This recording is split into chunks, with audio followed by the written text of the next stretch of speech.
What's going on, guys? My name is Wade with TechDaily. So this is my Samsung Galaxy S23 FE. I bought it pretty much right when it came out last October. And it seems like I was just about the only person who actually bought this phone. If you don't believe me, well, the S23 FE obviously didn't make it on the list of the top-selling smartphones for Q1 of this year. Samsung also immediately discounted the S23 FE by up to $200 just a month after it launched. And when Samsung announced that they weren't bringing their other super popular mid-range device, the new A55, to the US, which is a huge disappointment, they explicitly cited the reason being that they want people to buy the S23 FE instead. So Samsung is not just trying to entice you to buy this phone, they're sort of begging you to, or purposely limiting your other options so you have to. And the thing is, this phone isn't bad at all. There's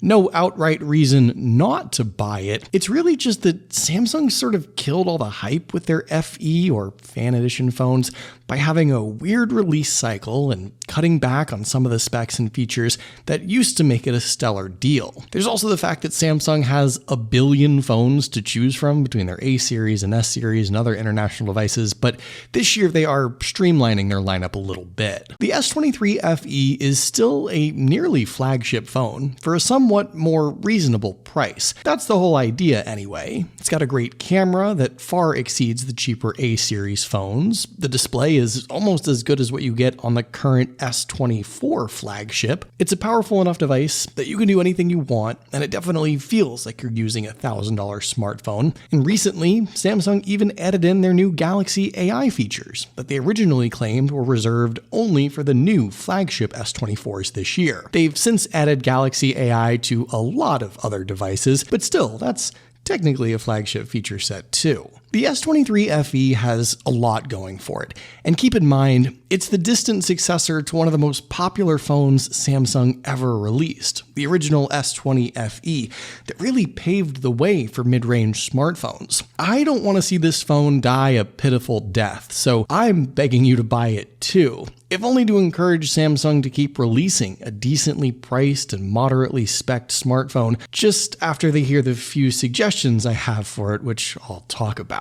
By the way, while those new Galaxy AI features are a nice addition to the S23 FE, there's still things they don't do, like figuring out who those annoying spam phone calls are from, or giving accurate information about a random email you might have received. That's where Circle, this video's sponsor, comes in. Circle is a comprehensive people searcher that allows you to get information on just about anyone using their name, phone numbers, email addresses, company profiles, and more. I personally use Circle to find out if those unknown phone calls are coming from a real person, and I regularly look up the email addresses that hit my inbox to ensure that potential brand contacts or sponsors are actually legit. Circle has really become an identity verification hub for me, so I can avoid spam, scams, fraud, imposters, and more. Circle's database contains hundreds of millions of pieces of information, all completely legal and gathered from publicly available US records. And it's all right at your fingertips. You can get started with Circle by clicking the top link in the video description below with my discount code for 30% off any of their packages, and you'll have access to hundreds of monthly searches. Okay, so what the heck is wrong with the S23 FE and why is nobody buying it? Well, for starters, what made the original S20 FE so popular is that it was this hot mid-cycle summertime launch where Samsung enticed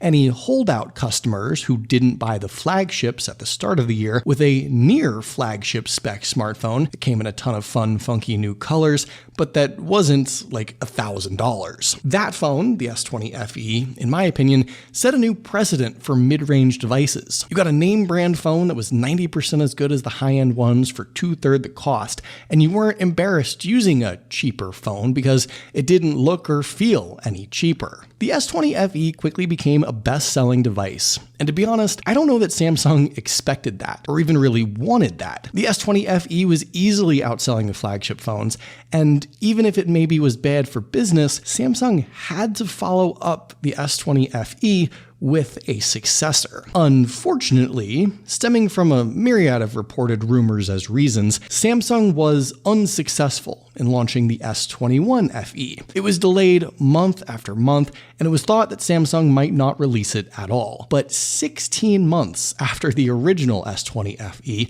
and the same week as the new S22 flagship phones were released, Samsung finally, quietly and without much fanfare, released the S21 FE. It felt like a reluctant afterthought, and while it was a decent phone, the timing didn't make sense, and its position in Samsung's lineup, mixed in with last year's discounted flagships and the A series and the just launched S22s, really made it a tough sell. That was absolutely the first nail in the coffin for the FE series, but then Samsung went and did something even more ridiculous. They just straight up didn't launch an S22 FE. This was actually their first attempt at trying to refocus people's attention on the flagship S series, but it didn't really work. Everyone just went out and bought an A53 or A54 instead, and suddenly the A series was outselling the flagship phones by a wide margin. Now, like I mentioned earlier, Samsung fixed one of those problems. The new A55 just straight up isn't coming to the US and some other regions where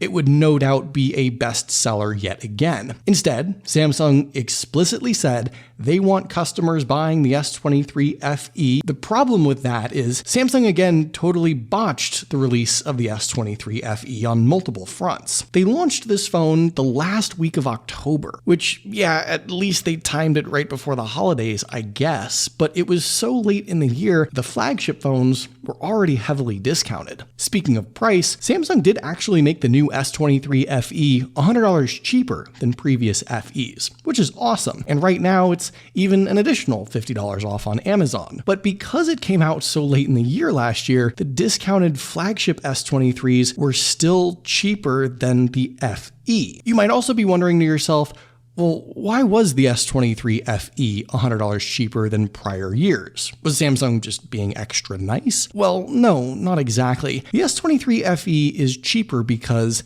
this time around, spec-wise, it actually doesn't align as closely to its flagship namesake. The original S20 FE had the same, new at the time, flagship Qualcomm Snapdragon 865 5G processor that the flagship S20s and S20 Ultra launched with just 6 months prior. The S21 FE, even with its belated launch, also packed the same Snapdragon 888 flagship chip that the flagship S21s and S21 Ultra had. The S23 FE, however, is powered by a processor that's 1 year older than what's inside the flagship S23s and is in fact more than 2 years old in total now. It has the Snapdragon 8 Gen 1 inside, which is what the S22s had. And this is really the first argument people are making as to why they're not buying this phone this year. Spec-wise, you're just not getting a current year flagship comparable. You're actually getting a previous year spec.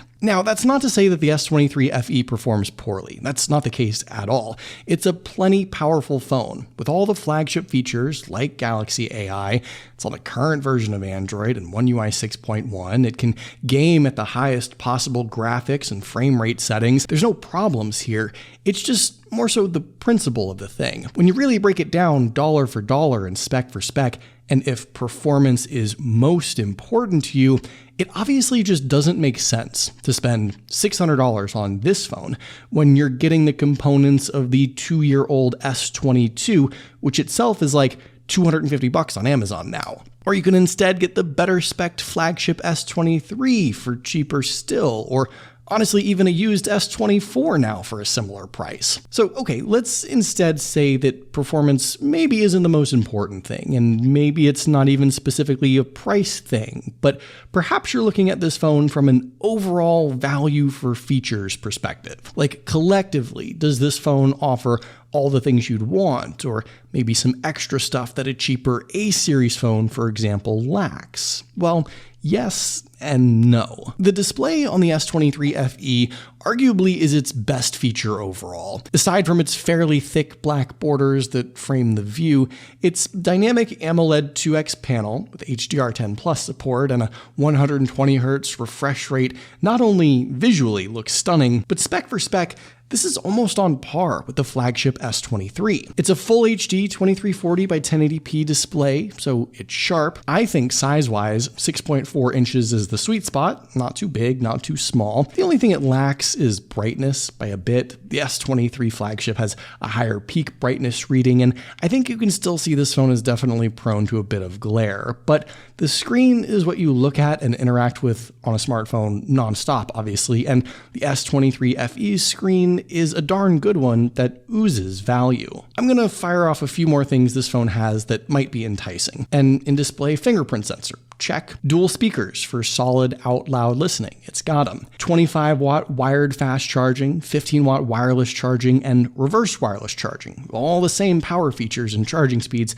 as the flagship phone. And with technically a larger battery than the regular S23 too, since, well, this is a bigger sized phone. But something this phone doesn't have, expandable storage, unlike the A-series phones like the new A55. And with just 128 gigabytes of onboard storage to utilize, I feel like you're gonna be filling that up pretty quickly. You could opt for the 256 gigabyte model of this phone for $100 more, but that's really getting up there in price for a non-flagship device. Considering you can just pop a 1 terabyte SD card into an A-series phone still, that to me is way more value, but I don't think Samsung's bringing back the SD card slot on any of these S-series phones ever again. Now, I've always felt that the cameras on these FEs are also one of their biggest value propositions, simply because, for whatever reason, Samsung hasn't improved the A-series cameras enough to where they compete, and Samsung also didn't really change the camera setups too drastically on the S-series phones for a couple of years, so it also wasn't a big hassle or extra expense to just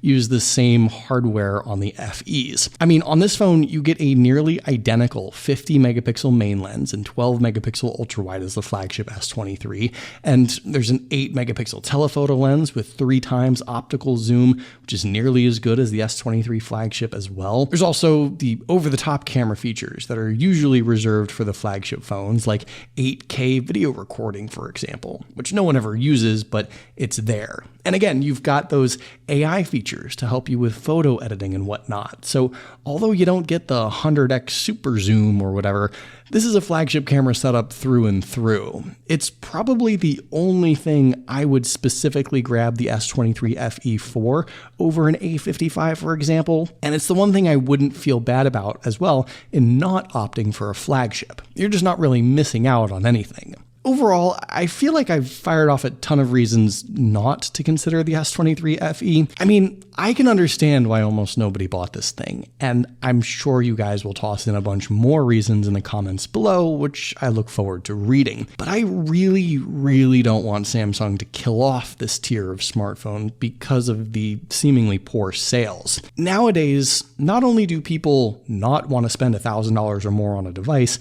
they also don't really care about the 5% of features and specs that make a flagship or ultra device that much more expensive. For $500 or $600, and with 90% of the features of the high-end devices, that's what a vast majority of people are after. And that's why the FE and Samsung's A-series phones tend to sell so well. The problem with the FE specifically right now is that Samsung is just doing an awful job launching this phone, and the specs for this one in particular don't really align anymore. I think they should also just get down to a $500 price point somehow on launch, and then they wouldn't even need an A55 at all. Samsung could totally get away with like 5 phones in their lineup, and then they wouldn't need to play all these games with different region releases and weird spec overlaps and deflated launches. But what do I know? Samsung never takes any of my suggestions, and I can't imagine they'd start now. But what do you guys think? Is there any reason to buy the S23 FE right now? Let me know in the comments down below. I'd love to hear your thoughts, of course. Hopefully you guys did enjoy this video though. Be sure to follow TechDaily on Twitter and subscribe to the TechDaily YouTube channel if you haven't already, and I'll see you guys later.